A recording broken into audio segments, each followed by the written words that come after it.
Hi everybody, this is Michael Stewart, your sports chiropractor.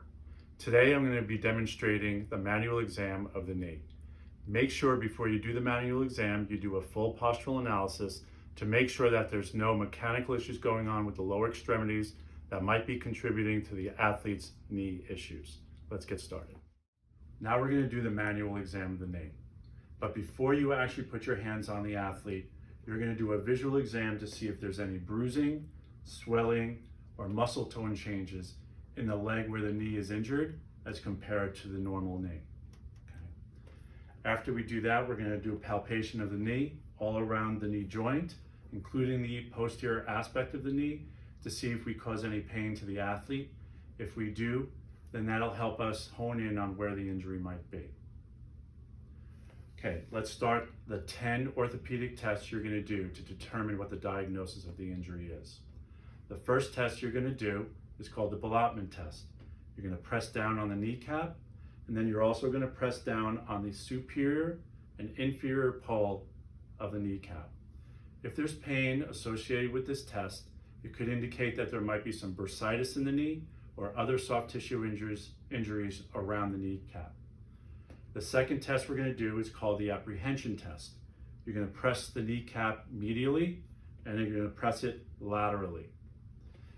If the athlete shows apprehension about you doing that test or it causes pain, it can indicate that there might have been a dislocation of the kneecap.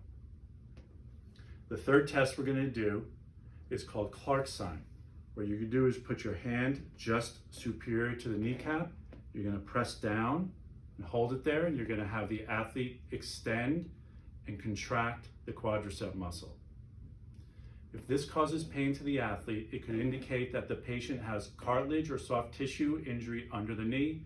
One such example would be chondromalacia patellae. The fourth test we're going to do is called the bounce home test. What you're going to do is pick up the leg into a little bit of flexion. You're going to tell the athlete to relax the leg, and you're going to let the leg extend and bounce a little bit at end range. If that causes pain to the athlete, that's going to be an indication that there might be a meniscus injury. The fifth test we're going to do is called the anterior drawer test. You put your hands behind the top of the tibia and you pull forward. If there's excess movement or pain, that can indicate that there is an injury to the anterior cruciate ligament. The sixth test is called the posterior drawer test.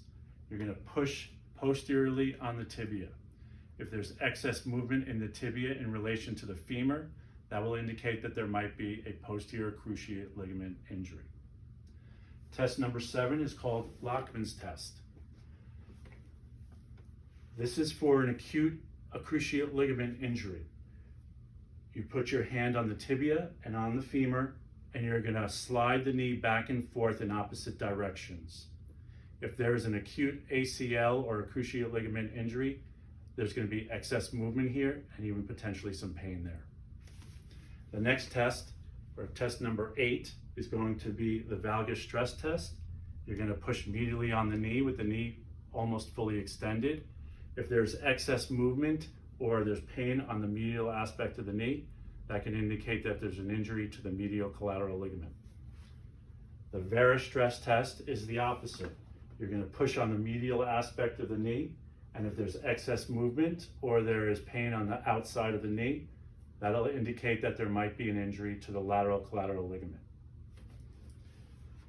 Test number 9. Okay, test number 9 is going to be McMurray's test. You're going to turn the tibia outward, you're going to push the knee inward, and you're going to straighten the knee. If this test causes pain to the athlete, it indicates that there might be a medial meniscus injury or tear. We're going to do the same thing, but this time we're going to turn the tibia inward and we're going to push the knee laterally and straighten the knee. If there's pain with this exam for the athlete, this will indicate that there might be a lateral meniscus injury. And test number 10, we're going to have you turn over. And the next test is called Apley's compression test.